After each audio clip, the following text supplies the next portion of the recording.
Hello, and welcome to Mouthy the Podcast, where I, your host, TheaTouchton, decide is children's media really for children? Today, we are talking about looking for Alaska. I thought about maybe getting somebody else on board, but it's a lot to cover even in one season because they added a bunch of details.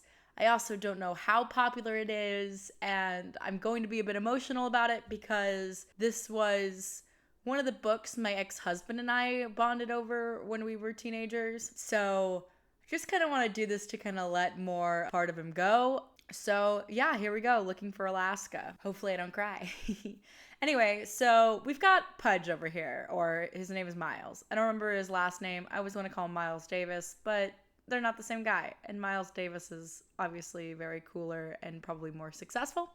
Anyway, Miles has this thing for last words. He loves people's last words. That's his gimmick. I don't know how he fell into it. I don't know if we know. I don't remember if it says in the book ever, but that's just his thing. That's the thing the spinner landed on when John Green decided to write this book. Then he does this one quote that I love from Oscar Wilde. I think that's his last words, is either that wallpaper goes or I do, which fabulous queer content, honestly. And same sometimes, absolutely same. So Miles is going to seek a great perhaps. And then I think we got like a peek, which is also weird. And I wish that they didn't do it I think the series is on Hulu. Yeah, the Hulu series is that you see that the car wreck that, spoiler alert, sorry, that Alaska Young gets into at the end. And it is so much more worse than I imagined when I read this book. It was brutal. Anyway, poor Miles, he's leaving to go to boarding school, which his dad went to once upon a time, because he has no friends, which is really, really sad. We're also like intercutting between like Miles' journey and then also like the moments before he arrives, because cinema, Anyway, I really wanted a chunkier Alaska because they say that her body isn't this like, she's not like regular beauty, and they like totally made her conventionally beautiful. And like, I think the girl does a great job as her. I just was like, all of John Green's main character girls all look the same. They're all like blonde and skinny. And I always pictured Alaska with like dark hair, kind of round and curvy, basically looking like me. Because also that's what my ex-husband used to say, is that I was like Alaska, which I tend to agree and kind of don't, but whatever. We'll get into that. We'll get into all that stuff. And I guess, yeah, I wanted her a little bit more ethnic, but I guess you gotta look like boarding school kids, even though it still doesn't make any sense because she is poor. So anyway, here we are. They did make the Colonel black, also known as Chip Martin. Anyway, Alaska is giving her roommate advice and saying, hey, you don't have to leverage your body to keep your boyfriend around. She's like, you've got a great mind and heart, which is honestly very me giving advice to people. But also at the same time, I'm also like, yeah, sleep with him, whatever. I just hear what the people want to do and I give them affirmation, because I think in our society, so often we've lost the voice of ourself, So I always try to encourage people to be like, that's what your self wants to do. And sometimes you just got to follow that. I feel like most of ourselves won't let us hurt ourselves. Obviously, there's always exceptions. Anyway, Miles' parents are all worried because when his dad used to go to the boarding school, it wasn't co-ed. And I hate all of these like typical teen movie things, and it's also like it like wasn't needed for this, but it's like they do with like, oh, the best way for protection is abstinence, which is like something that doesn't happen, and it clearly doesn't happen in the thing, and that might be like a commentary on that of like, hey, just so you know, abstinence isn't working with these teenagers. Like, they're not taking it seriously and they don't understand the repercussions, and I guess they're ruled by hormones or whatever. But it's also weird to me that like now they're having the talk with Miles like right before he goes in the car. Like, I don't feel like that would be when they would have the talk realistically. And I feel like the people on the TV were like, oh, haha, this will be a funny moment, because it's so funny when like someone's embarrassed about their parents talking about sex. And I honestly think that we have to stop making those scenarios funny, because it's either that your parents are talking about sex appropriately, or your parents are not talking about sex. And I think like obviously there can be humor and stuff, but obviously I feel like sometimes that gives ammos to abusers who are just going to be like, oh, well, you know, like I'm talking about sex, but it's funny, right? And it's lighthearted. So just, you know, there's a fine line. There's a fine line and we don't have to cross it. So Alaska then is lecturing Paul about feminism. I think they label her as more as a feminist than they did in the book, but also feminist became more of a cool word than it was back when John Green first wrote this. So her roommate is going to have sex with Paul because they stayed together in the summer. Even though they were long distance. Alaska is going to buy wine. She has a fake ID that says she's 28, which can't believe. I don't even remember if that was in the book, but it's so weird that that is like such a casual thing that so many teenagers have fake IDs. And the cash register guy is like, oh, I don't feel like you look 28. Honestly, I do feel like she could look. If they said she was 28, I'd be like, okay, I would buy it, right? Like, she definitely looks like the older of all of the main cast. And then she recites like a Dr. Seuss poem to get liquor, and there's no way that this interaction would have worked. I wanted an Alaska that was a little more obnoxious, a little more in your face, and less like cool and charming and everything works out for her, because I don't feel like that was Alaska, at least when I was reading the book. And this one is more like they just put her into this like male stereotype, and it just is disappointing, you know, because I honestly feel like she could have been a real person.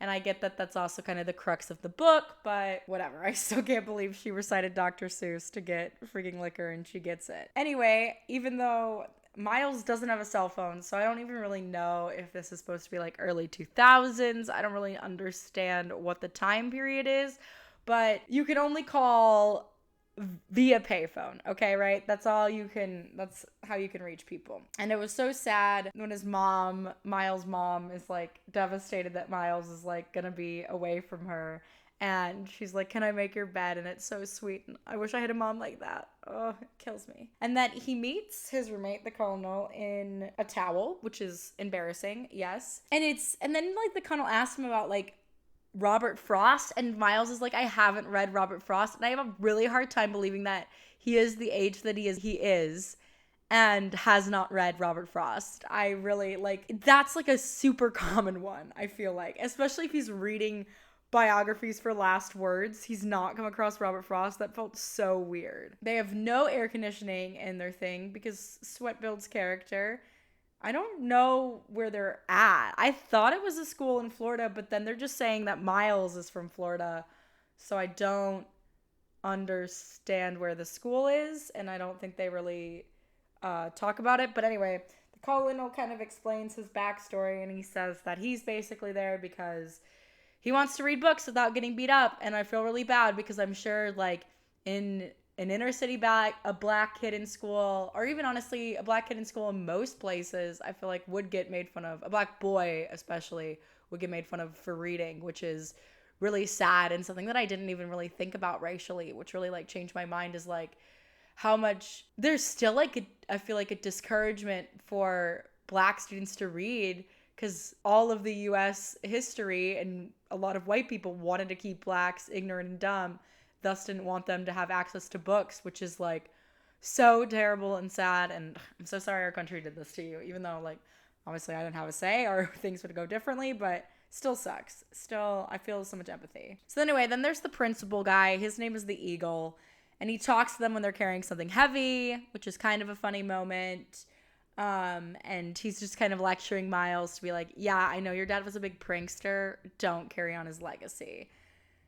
And then Pudge meets Alaska when she puts his hand on her boob, because she was talking about how a guy honked her boob, and it's a little weird. Like, I definitely was never that bold as Alaska to do that. I don't know if I would put anybody's hand on my boobs except maybe my significant partner. And that's usually because I tend to choose when they're healthy for me. Most of the guys that are healthy are usually a little timid sexually, so which I like because that makes me feel safe in a culture of rape and crying. Anyway, the Colonel and Alaska smoke, and then they get Pudge in on it. And Alaska buries wine in the woods to like hide it for later, but I'm also like, doesn't it spoil? Does it taste good? Like, is it even worth it? And it's kind of obscene that these like kids are grown up so fast, and I feel like this series kind of glorifies it and doesn't like talk about its unhealthy risks, even though like part of the reason Alaska dies is due to alcohol, and I kind of feel like she was a struggling alcoholic, or there was definitely an issue there.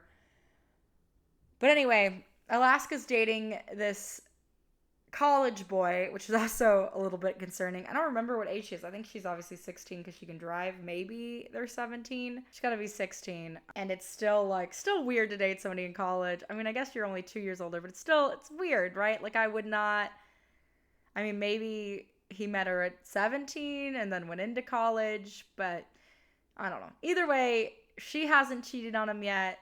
So that's good. I guess Alaska cheats on people, and that kind of sucks. It also is like setting her up to be really promiscuous, and I don't really know what he's trying to do with her. Like, I guess I just saw her in such a light because you read her through Miles' perspective, so you see her as this like really amazing person, and she's really like a caricature of the party girl.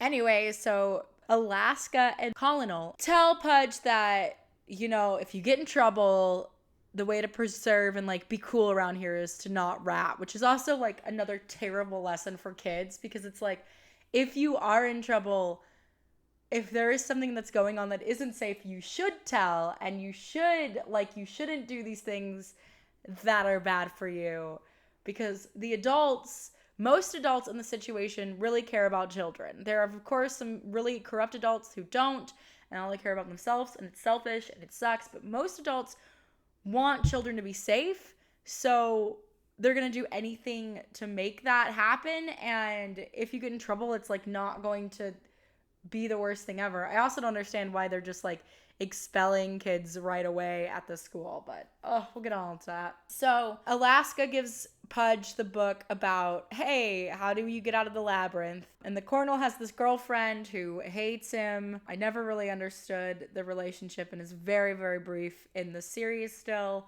And it kind of just like hurts me. And I do know that, and from what I remember from high school, when I went my time, obviously I feel like it's probably still so different even now. But like, there was that thing of like, oh, if he makes fun of you, he likes you, right? If he's mean to you, he likes you, which is such an interesting contradiction, because Pudge is like overly nice to Alaska and like truly really cares about her, is in love with her. Then it breaks my heart because Alaska has this whole library of books that never get read because she dies. So that's an amazing scene when you know the ending, because it hurts so good. But anyway, Alaska makes a deal with Pudge and says, hey, if you can figure out how to get out of the labyrinth, I will teach you how to get laid. Which is kind of a weird bargain to make, and kind of just prioritizes, like, I guess in Alaska's mind, all guys want to do is get sex. Like, that's Pudge's big goal out here, is have sex for the first time, not be a virgin anymore. Like, it's weird. I mean, I guess he's like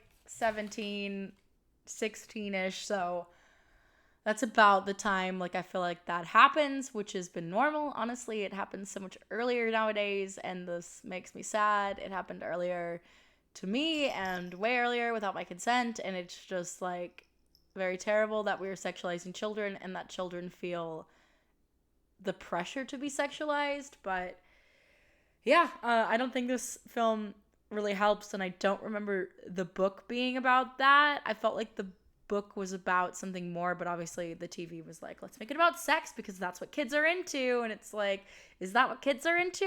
Or is that what the adult pedophiles who are funding all of these films are into? Okay, let me know.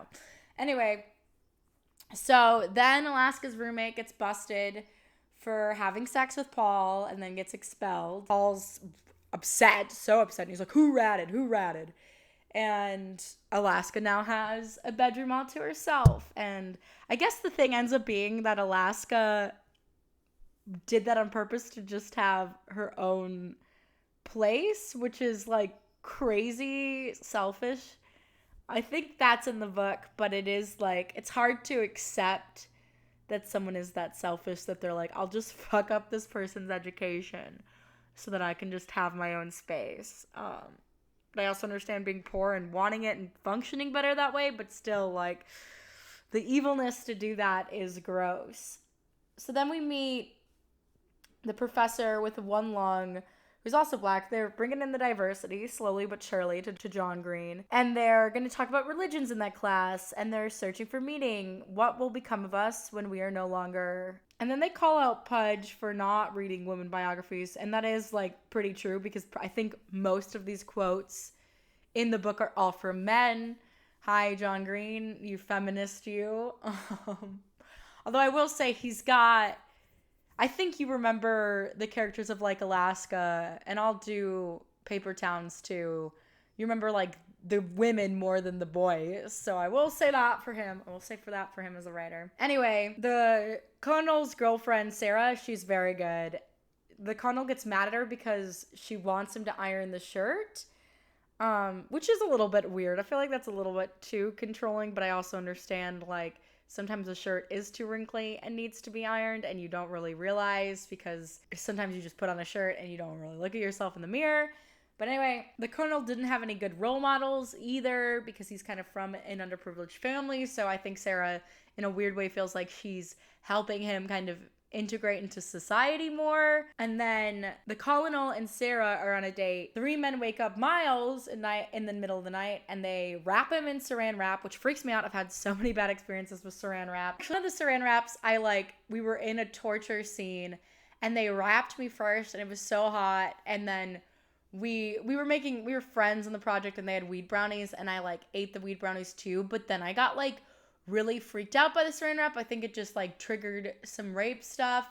Obviously the pop brownies didn't help because I was also, like, you know, extra sensitive, and I probably should have just waited until we filmed the scene. But it was a little bit on the director's fault because they didn't really tell me all the scene that what it was going to entail.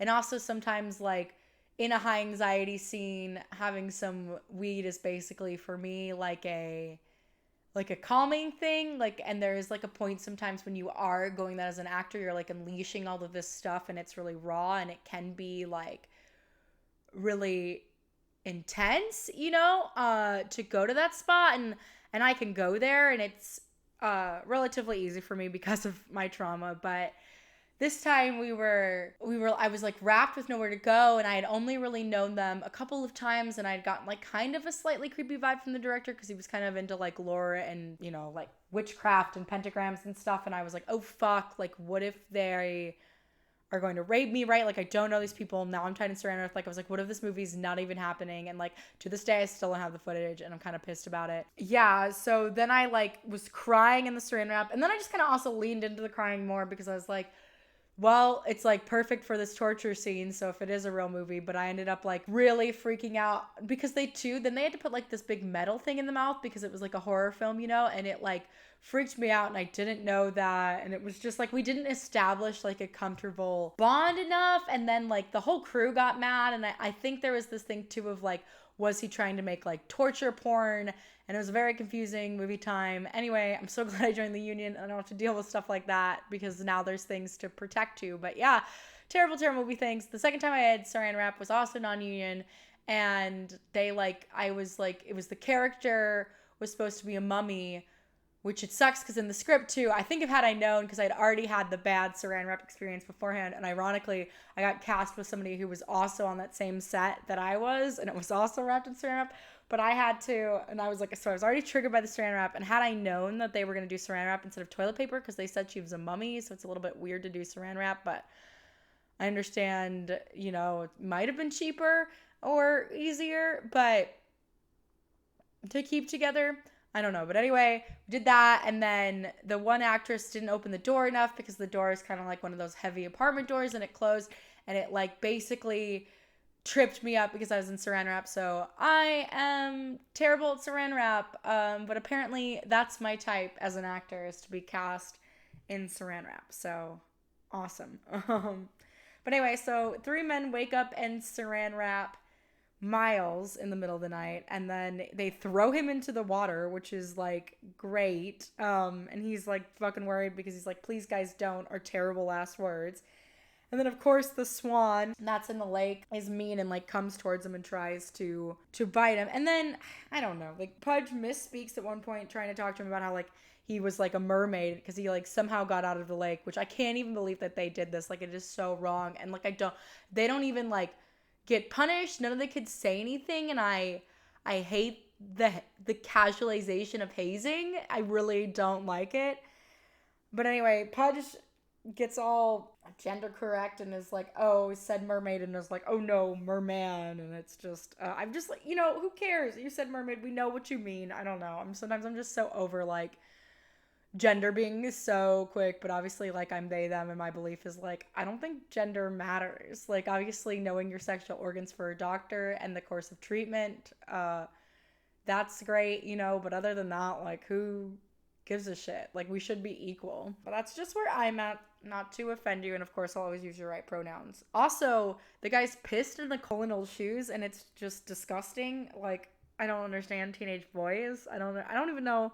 As a woman, it's like harder because I guess as a guy you can kind of like aim your dick into the shoes, but as a woman I'd have to like squat, so it's just that's a lot for me. And then Miles has to square up with the rich boys because they're trying to get him to come into a truce. The whole reason that this war kind of started is they think that's one of the Colonel, Alaska, or Miles ratted on their boy Paul and his girlfriend. But Miles ends up showing the rich boys because they like make a bet on the last words, and it was like one president whose words that they don't know. But Miles got it, and then he like gains more respect with the colonel in Alaska. But then he gets kicked out of class by the philosophy teacher with one lung because he was staring at the trees picturing Alaska, and Alaska sticks up for him, which I feel like is something that I would probably do, even though I would be very, very nervous about it. And of course she gets kicked out too, which doesn't really make any sense. It's also like, I don't know, kind of terrible to kick somebody out because he's like, oh, you looked out the window once during my class, like you're not paying attention. Like,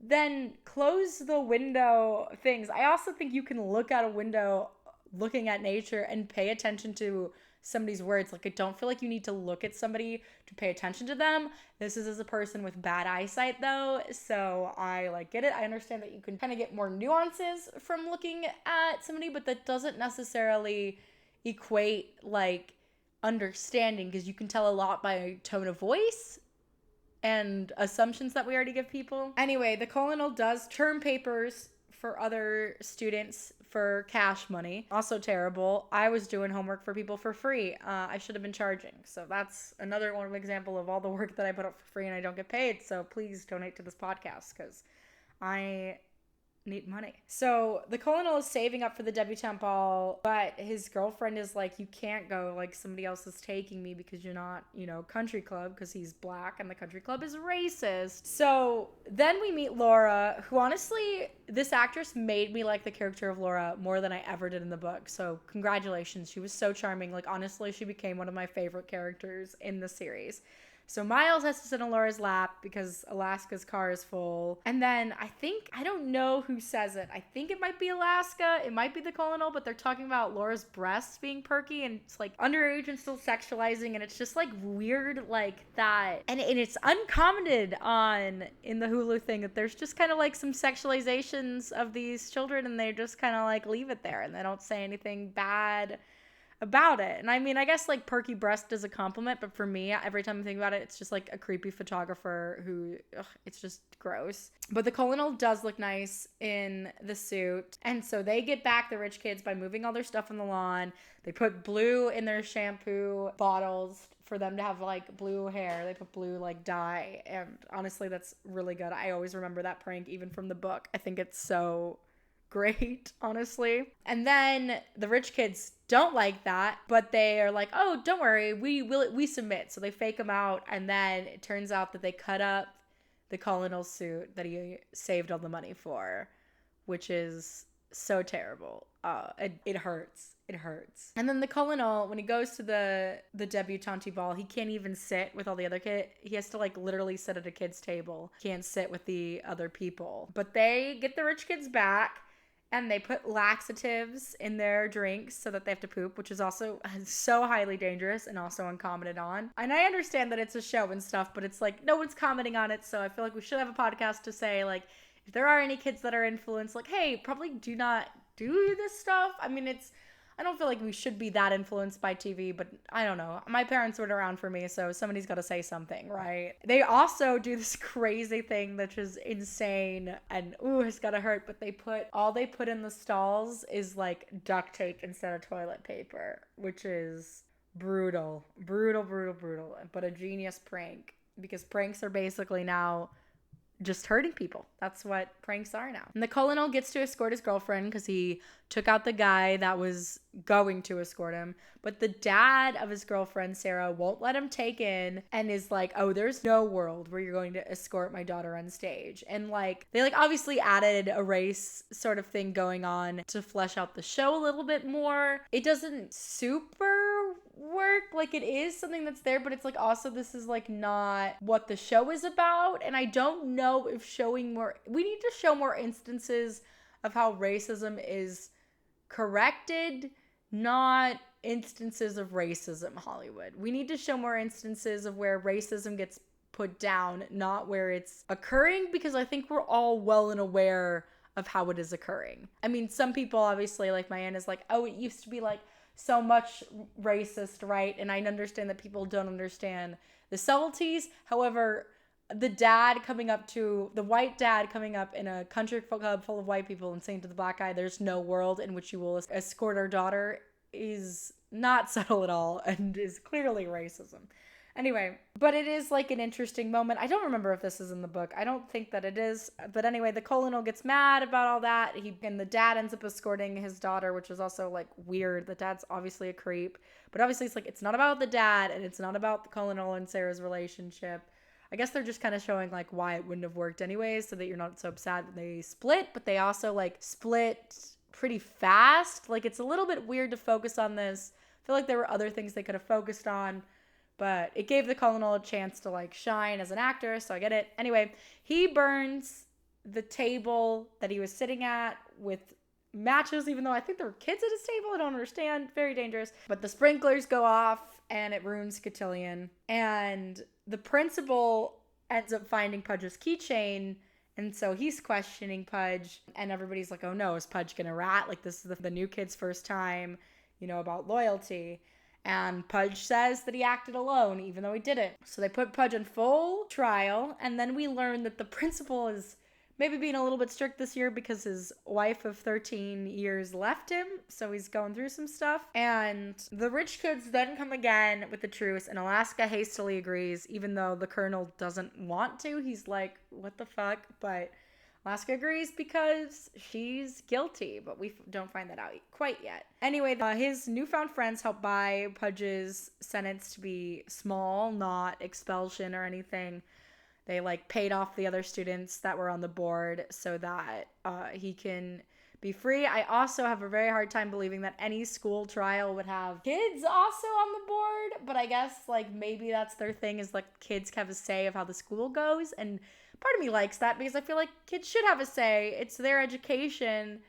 It should work for them, and every generation is such a new batch of unique souls and raised so differently with like we're all just having traumas of the previous old world based with new technology. We are truly different every gen, and we need to like have knowledge that respects that and not try to teach things the old ways when especially we value so much what is new and different and innovative. So then the philosophy teacher kicks him out once again because Miles isn't present, and they're just forcing a Buddhist narrative on him, I guess. The colonel has been kicked out of 37 basketball games because that's like his thing, is that he just like mocks the other teams relentlessly until somebody kicks him out, which I kind of like love, even though it's probably very mean and is essentially bullying. But I like hate sports so much that I am the colonel in this instance, and I don't remember that in the book, but I vibed with the scene a lot. I vibed. Their school has bad athletics. They never won, I think, and they have a terrible mascot. They don't even have a mascot. That's how terrible it is. The mascot is invisible,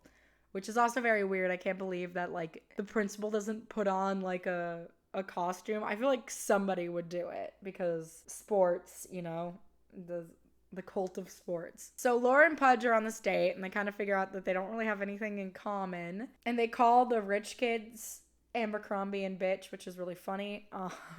To me, I laughed. I wish I had called the mean girls that were mean to me in my head Abercrombie and bitch, but I didn't because I was kind, and also it's probably for the best not to call people names. Anyway, the philosophy teacher also drops their final philosophy question ahead of time, which is also very unlike any school. That shit's the minute you open at the back of the book, and then you got to write the essay, and they do some practice ones, but they're never the real one. The philosophy question is, what is the most important question human beings must answer? Then we have some more sexual tension of Alaska buttoning up Pudge's shirt, and it is palpable between them. And I kind of like it, but it is also weird because she is taken, and I can't tell if she's flirting with Miles ever, or it seems like she's just a flirt. I can't tell if this is like all in Miles' head, how she feels about him, and that she really doesn't feel that way, or if they are really like connected in that love link, and that her boyfriend she just had before she met Miles and was like settling to some degree. So anyway, Miles learns that Alaska picked her own name, which is also crazy for me to think because I feel like people are so conservative. I feel like people would be like liberals letting their children choose their own names. So she picked Alaska because she wanted a name that was big and far away from Alabama. And then she found out that it means that which the sea breaks against, which is very beautiful, honestly. I don't think I would still name my kid Alaska, but it's pretty. Shout out to all the Alaskas out there. So then, while Pudge has this like vulnerable moment with her and is vibing, Alaska's college boyfriend comes out, and then they just make out, and the boy is like way more handsome than Pudge. Luke is my boyfriend, and Luke would always be like, oh, Pudge is such a pouty boy. And they like don't even hesitate. Like Alaska just like pulls his shirt off even though Pudge is in the room. I'm assuming it's like long distance, and like I understood I was a horny teenager, and it was like there were times where it was like you wanted sex and you just like went for it. And then the colonel is like, oh, I've got this Asian friend I can hook you up with, Takomi, who is like their Asian friend. And I always kind of feel like that's racist. I mean, it's like, I don't know, this thing of like, oh, you have to date within your race. Or you have to like I don't know if Takomi likes other girls. And there's like this weird B plot that is never seems to come out as like, did Takomi also have a crush on Alaska? I'm always so confused about it in the book.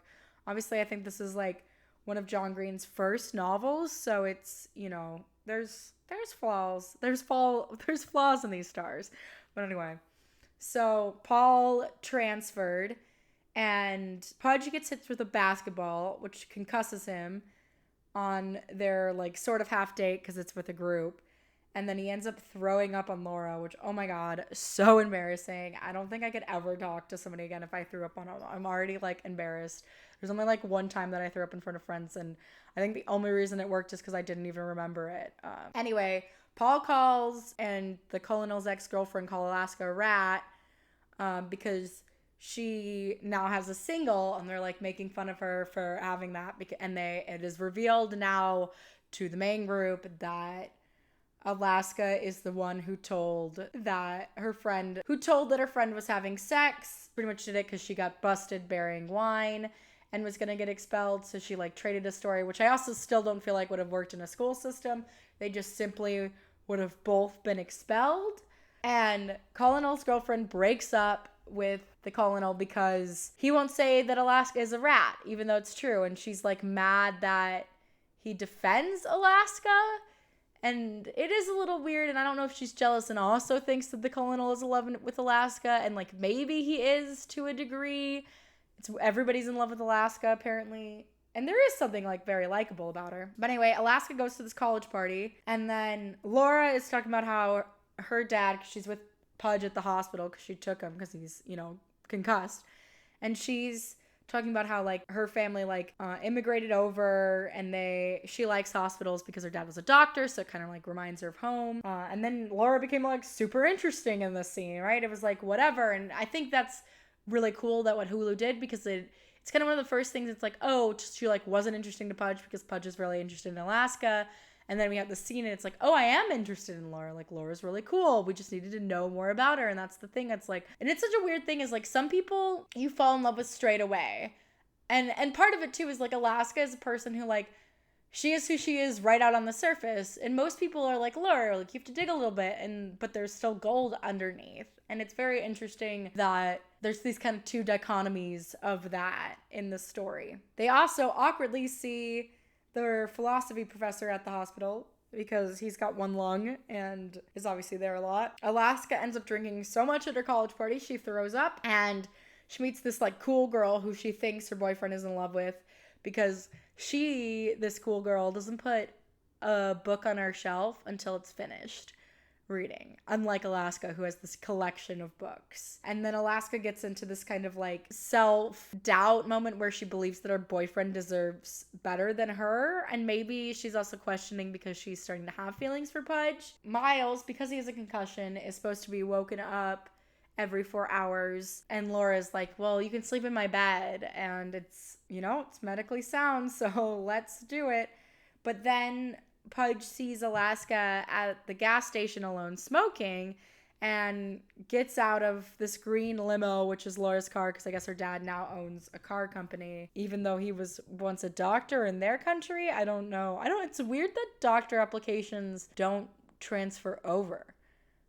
Like, you would think that they would. How different is medicine? Really that different? Very interesting. Anyway, so Alaska then tells the principal that she left the campus without permission, and the colonel's mad because he wants to pick a fight with Alaska because he kind of like blames her for what she did and is mad that she like broke their own like code of honor.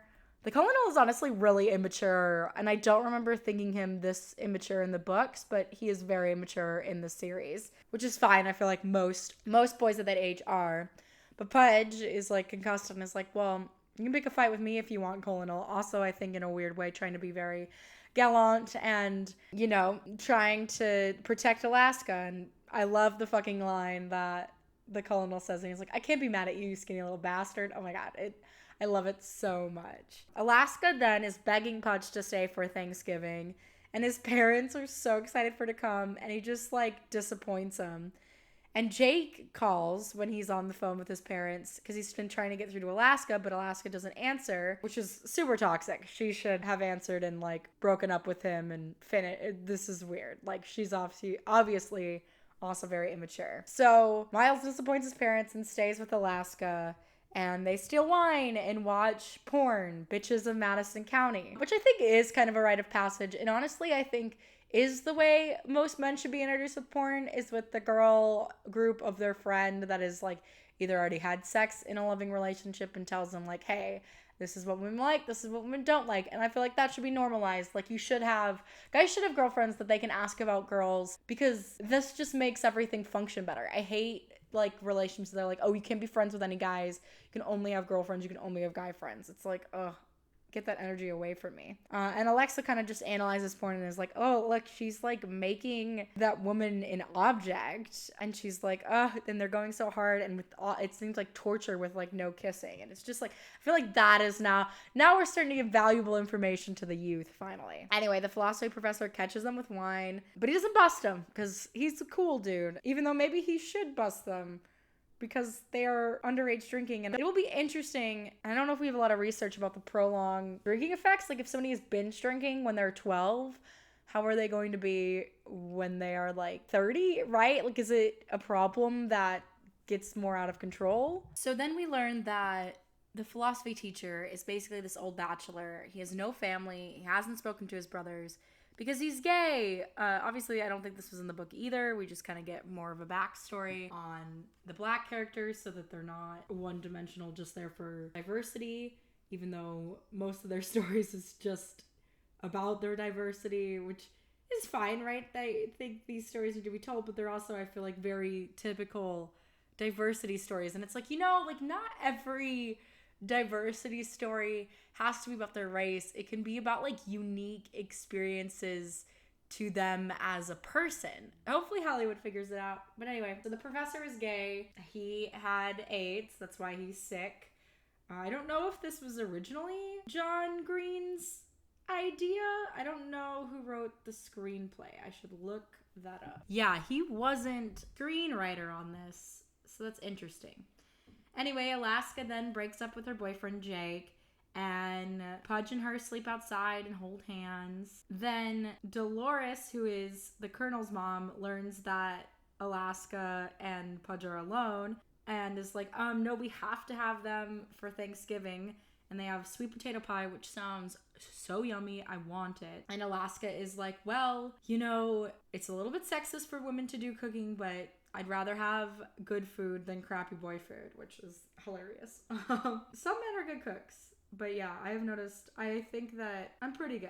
I'm a pretty good cook. Obviously, we've had more lineage of being good cooks. And Dolores lets them have wine, which is pretty wild. They're just like, I'll let these kids drink, these adults. I love Alaska's cool 70s dress. I want one, please. Thank you. Can't ever find one that will fit and make my boobs look good. And Pudge is going to get to sleep in the same bed as Alaska. He's all excited. But the Colonel ruins it, which is terrible, and it could be because part of me always thinks, like, does the Colonel have a crush on Pudge? Does the Colonel have a crush on Alaska? I don't know if he knew that he was going to ruin it or if he was just being immature, but the Colonel says that he and Alaska aren't going to be friends anymore and says that Pudge isn't even going to want her in his life because of the way that she is throwing out her honor by ratting, which is just terrible. Like, this whole rat thing is, like, awful. I don't remember if this was in the book or not, but will say that Pudge has got kind of like a young DiCaprio. The actor who plays Pudge, it's a little more awkward than he was, but there's something about Leonardo DiCaprio that he reminds me of here, about young Leonardo.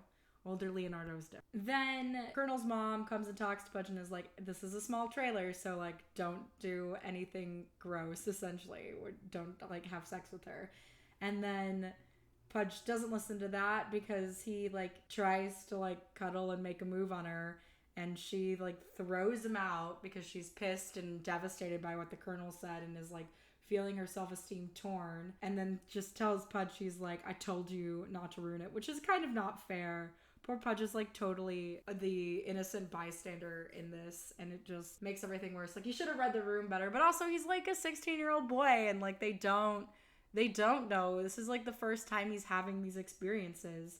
So he has to sleep outside, and the Colonel makes Alaska get out of the car because he doesn't want to be seen with her on campus. But Pudge goes with Alaska, and yeah, the Colonel's out of control. He's obviously, like, heartbroken too because of his breakup, but also, like, I don't know if his girlfriend needed to break up with him because of that. And also their relationship was so unhealthy. The Colonel's mom talks to him and is like, like, forgiveness is really important. And the Colonel, like, throws that she was abused in her face, which is so ugly. And I love that she's like, you gotta, and it's, like, fucked up. Sometimes that's the thing that can, like, fix you if you really listen to it. But it's also, like, scary because I understand having, like, fucked up parents myself, and Mom goes, is like, you've got that same ugly in you, but you've for sure got space for more. Colonel is struggling without cigarettes because he's too proud to go to Alaska, who has them. Pudge then, because he's rejected from Alaska, tries to go back to Laura and tries to buy Laura's prom ticket. And she's like, no, I'm going to buy it myself. And he's like, okay, but I'm going to try to win you over before the night stands. I kind of don't like that he bounces in between them, but also a very 16-year-old boy thing to do. Don't think that it's okay, but that is what we've said has been okay for a while for all of these 16-year-old boys. Anyway, I hate that they isolate Alaska.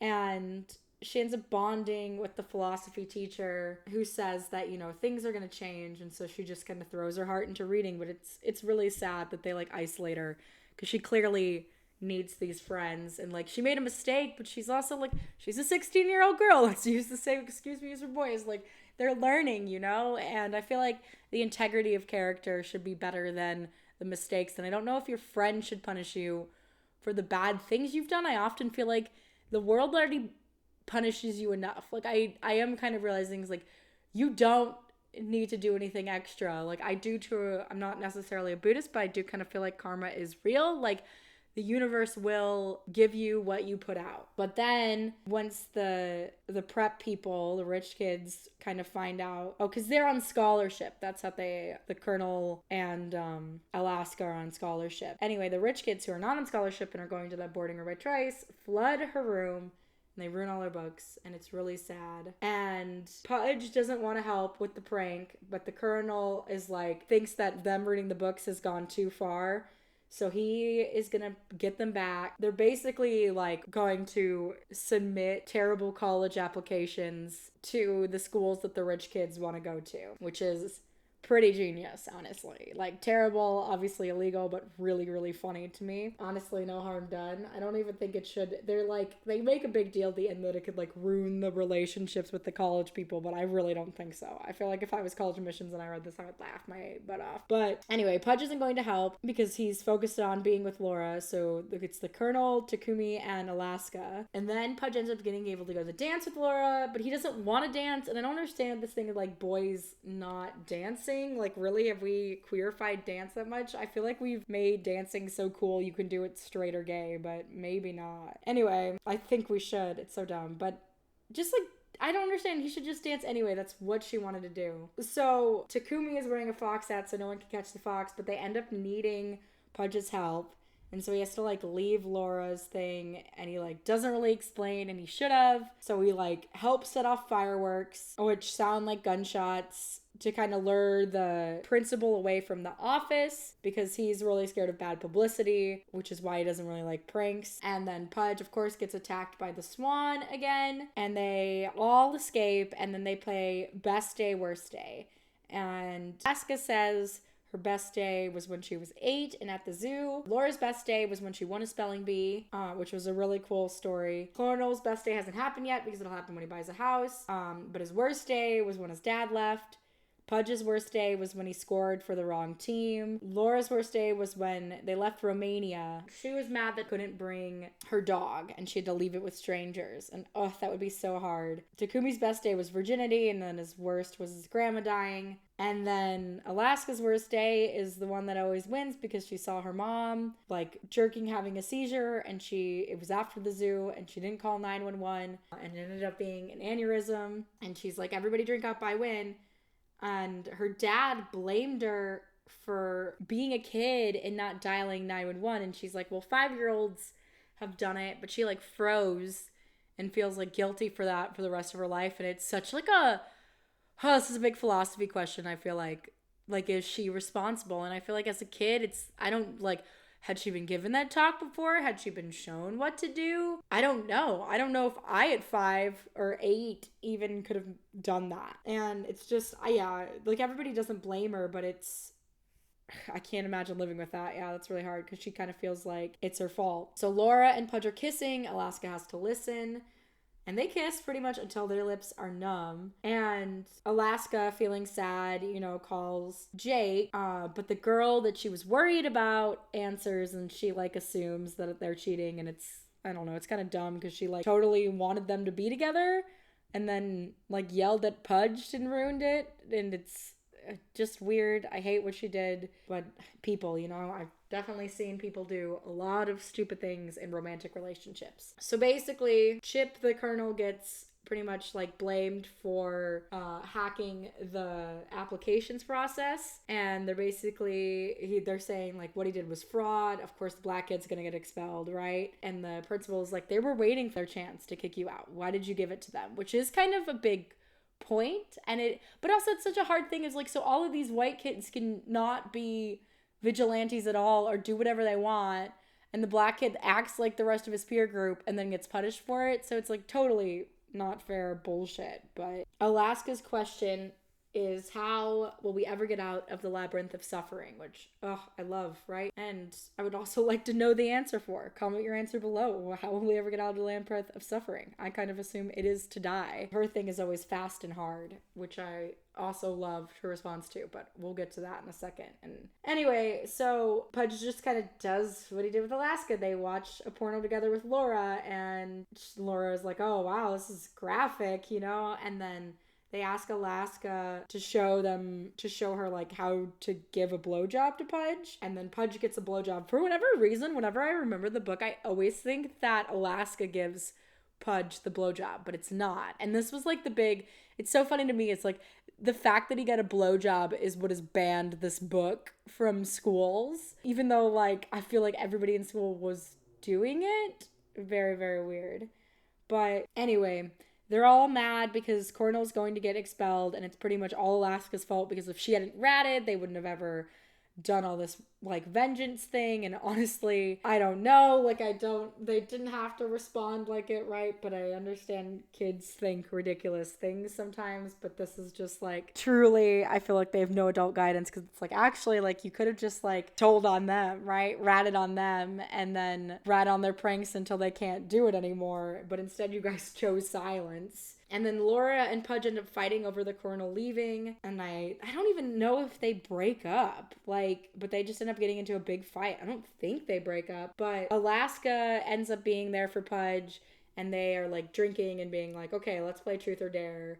And you can kind of tell that they like, there's still unfinished business between them. They liked each other. But Pudge chooses dare. She tells him to kiss her. And they get drunk, they're kissing. But then Alaska gets a phone call and is like super upset about it. And then she asks if they can distract the principal, the Eagle, with fireworks so that Alaska can leave. Oh, and they slow it all down, and it's gonna get heavy for a little bit for the rest of this podcast. So just let you know, there's some heavy stuff coming. So feel free to bow out now if you don't want to. But anyway, the Eagle says, come to the gym.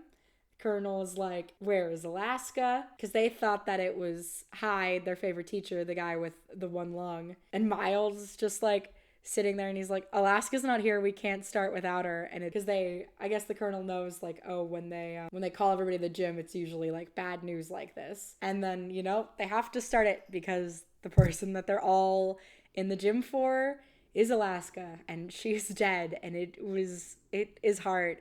I like cried for the rest of these episodes because it's such a hard thing, and it's so much because her life is so unfinished, and she was such a character that like clearly could have benefited from the growth story, and she doesn't get to have it. And it's like fucking good writing. It's such good frustrating writing that I'm mad about it.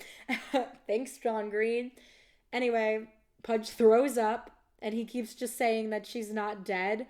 I can't imagine what that would be like, honestly, because this is a shocking death.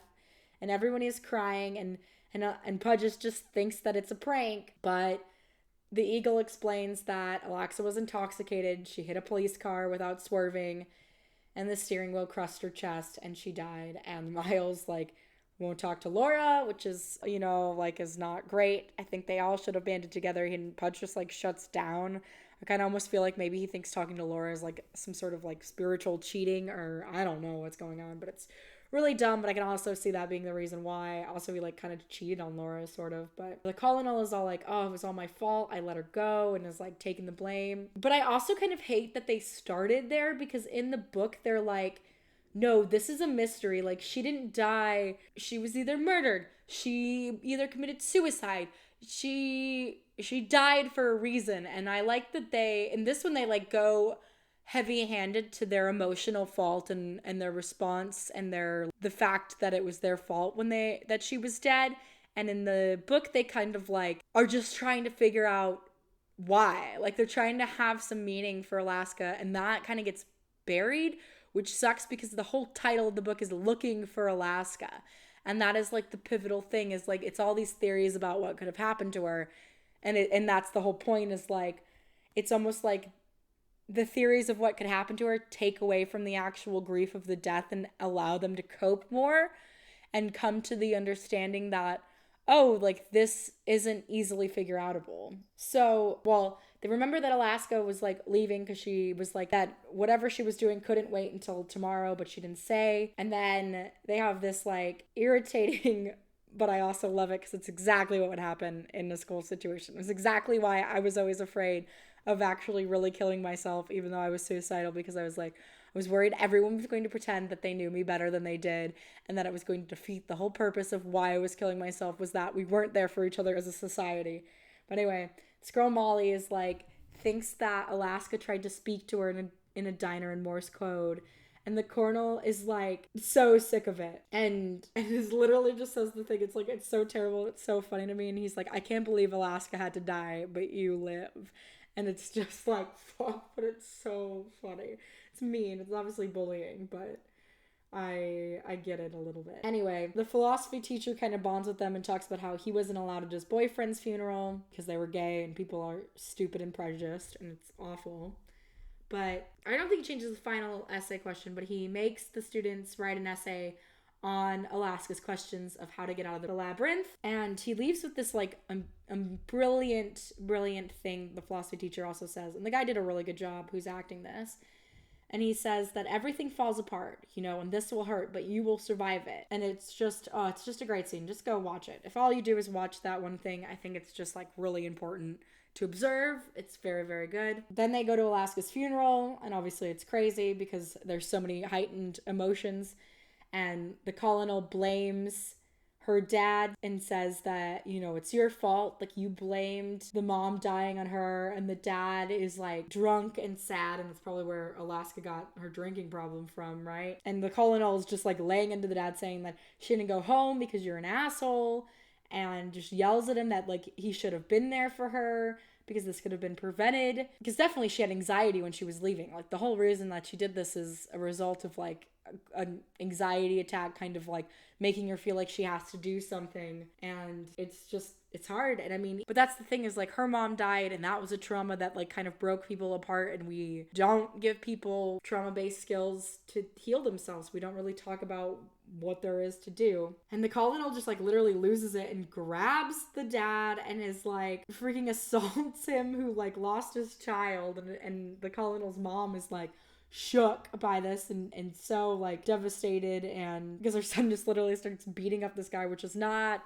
a great thing for a black guy to do in our society, because people are racist and are going to assume that he is a thug, and it sucks that people think like that, but of course that's what they're going to think. And of course he even has that because his dad is probably abusive to his mom and acted like that because of the abuse of the slave thing. So it's just this whole cycle of the world that I hate and want to heal so badly, and I still don't know how yet, but I'm trying so hard to figure it out for you guys. I feel like this podcast is at least a good start because it's a thing about talking about it. But anyway, the dad admits that he lost Alaska a long time ago and that he didn't deserve her, and he just falls apart.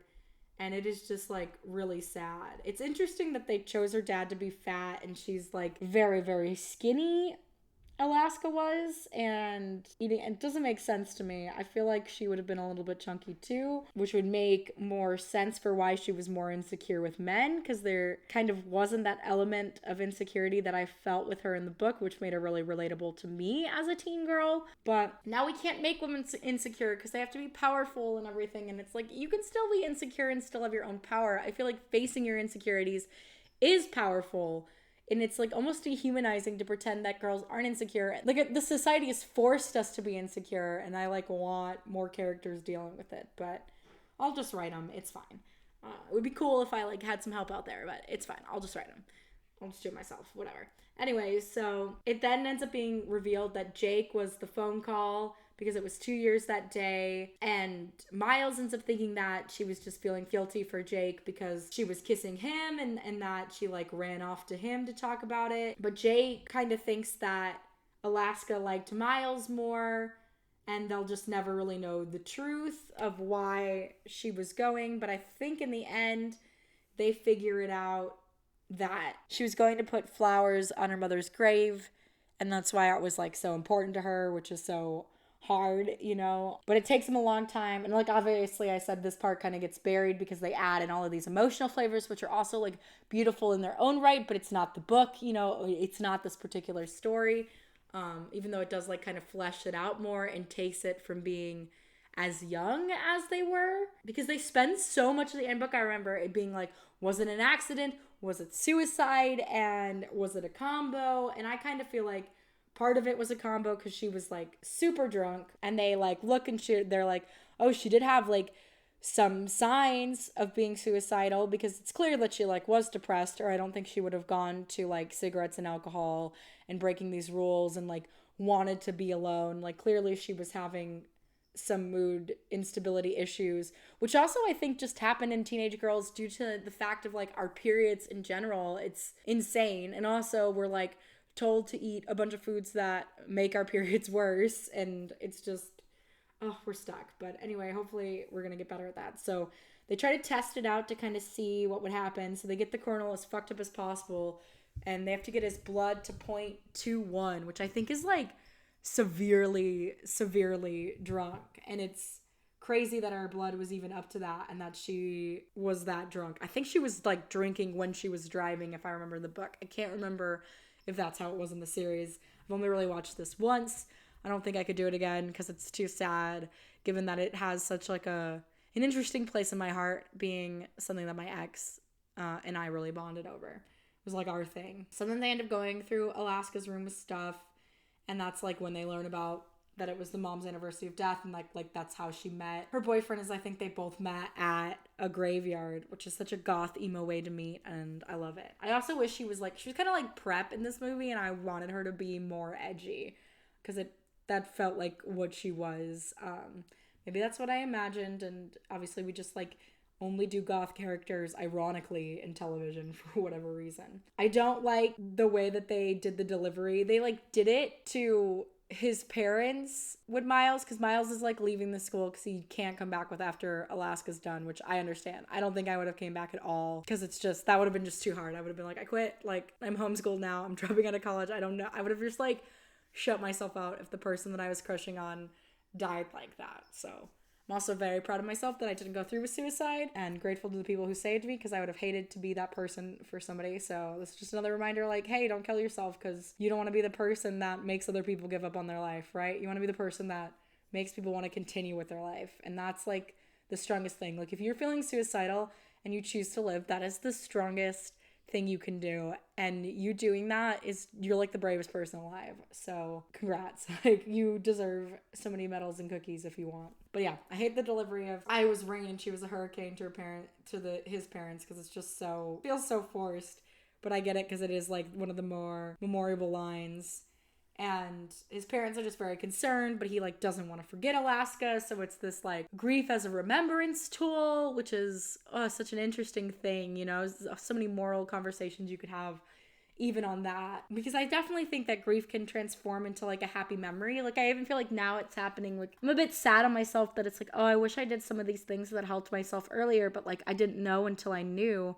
And everybody's learning journey is so different, but I didn't know until I knew. And honestly, I can look back at those moments and appreciate where my life is now. And I don't know if I had a normal life, would I be able to easier appreciate even the smallest of steps that I do now? I'm unsure, but sometimes you just have to do that. Like everything in this world is like so much being big and better and the best. And sometimes you just have to be like, what was bigger than myself that I did today? What was my personal best? And that can be enough for you to find joy in this precious, crazy thing we call life. But anyway, Pudge ends up coming back because he didn't want to run away. They don't want to make a bench to remember Alaska, because that's lame. That's not who she was. She wasn't some name to be on a bench that the school is doing for her, which is kind of cool as a student. I feel like if I died, my school wouldn't have done anything.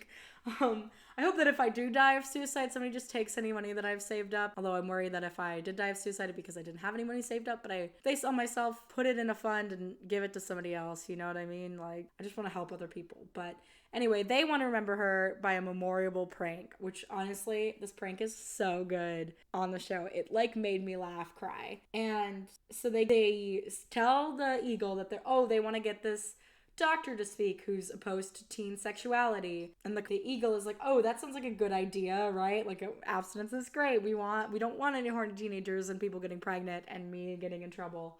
So Miles' dad then pretends to be the doctor officially and helps him out in this because Miles' dad was a prankster. So they get the skinny stripper, which is not how I pictured him. I pictured a very like bulk stripper, but I guess that makes sense because it's a doctor. And I think you can kind of buy maybe a skinnier more doctor than like a huge ripped doctor. And they have like the girls kind of catcall him in the crowd. And then the doctor goes, "This is for Alaska Young," and they all take their shirts off. And it's like, it is literally epically hilarious, even though it's like, okay, these people are underage and they're taking their shirts off and there's a stripper and there's obviously this kind of question of, is this pedophilia? Is this pedophilia? But it's also wickedly funny. They're 16. I remember when I was like 13, my friend and I dressed up as the cop and the cop and the nurse stripper, I think, for Halloween once from American Pie, and thought we were so cool. So it is something teenagers do, and there's like inevitability about that, but I understand that, you know, it's toeing a line. It's toeing a line, but it is really, really funny. And I can't keep thinking about like the speaker that has to follow the stripper prank one. But the principal laughs, but he's like, you know, don't do it again. But he ends up laughing and he's like, it's like she wrote that speech herself. And I love the like quote that they do of like, I can't remember who the last words were, but it's just a brilliant quote. It doesn't even matter who said it, right? It's just, it's about what it is. Like it's this guy's wife and her husband is dying and she's like, I want to go too. And he goes, in short, we're all going. And it's like, it just stays with me. And I think about it so much and I love it so much because it's such a simple thing and it's like such a pure thing of death too, of being like, I don't want to live in a world without you. But then too of like, one day you won't, right? Like you're going whenever it's your time. And it's just like, I mean, this thing says so much about death, which is what this series is about. And sorry I didn't have a guest on. I just thought it was kind of, you know, I need to talk about this myself. And obviously it's a very heavy topic and I don't know a lot of people that know about Looking for Alaska and would feel comfortable reviewing it. But anyway, Miles kind of comes to this conclusion that, you know, like the part of her was just greater than the sum of her knowable parts, and there was like no way that he was ever going to completely get to know her, which sucks for him because I think that's something like he really wanted to do because he loved Alaska and he loved her and the joy of like getting to know her, which I feel so happy in my life that I have a partner who loves me in that way, because I think that's the way that I've always wanted to be loved. And it sucks that my ex-husband, like, that this is the book that we had, but that he couldn't love me the way that Miles loved Alaska. And like, or it was like a character to him to pretend that he did, which was weird, but you know, he had a lot of emotional problems. Anyway, and then they go to the spot where she died and they like hug and cry, and it just like sucks. Like I wish that Alaska didn't die, even though this is a fake person and these people aren't real. But I know like somewhere this story out there exists in a real life reality, right? Like somewhere parts of this are true for people, and it sucks. And it just hurts me too that her last words were, I love what we're doing, but we have to stop. And their like last words to Mile were to be continued. And then they like find, or I think he says that, I will always love my crooked neighbor with all of my crooked little heart. And there's just like so many great ending quotes on this. There were some really pullable quotes that were really well written. This is, I mean, both of his stories, John Green's stories are so wonderfully weird. They all stick with you in a weird way. They were like truly unique, and he definitely really inspired me in writing a lot. And I love the like ending thing too. I think it's Thomas Edison's last words where he goes, it was very beautiful over there. And Miles is like, has this kind of hope positive thing that, you know, how do you get out of the labyrinth? Is just, you just stick to it. Stick to the labyrinth of suffering. Keep going and you'll find the center of the maze and the way to get out. And he says after the Edison quote, it's very beautiful over there. He's like, I don't know where there is, but I believe that it's somewhere and I hope it's beautiful. And I'm an emotional wreck, but that was Looking for Alaska. And I don't know, the series, like it definitely took me some time to get into. I feel like that's a lot with a limited series. I feel like it's very hard. A lot of directors haven't figured out how to start very strong in a limited series. But yeah, this book has meant so much to me, obviously personally. So it was really fun to review. I hope you got something out of it. It was also kind of hard to review. I feel like I'm like fighting back, just like sobbing and crying. And it also feels like the reason I wanted to do this is I felt like my husband, there's a whole story about it. I'll tell you some other time, maybe when we talk about weddings or whatever. But my husband kind of left. My ex-husband now, obviously, kind of left at with unfinished. Like I had to like hire a private eye to divorce him. So we never had like a closure chat. I don't know if we ever will. I'm always open to it. I don't think that he will be, because he will have to admit some things that I think he's too frightened to admit. I think one of them is about his queerness personally. Obviously, don't quote me.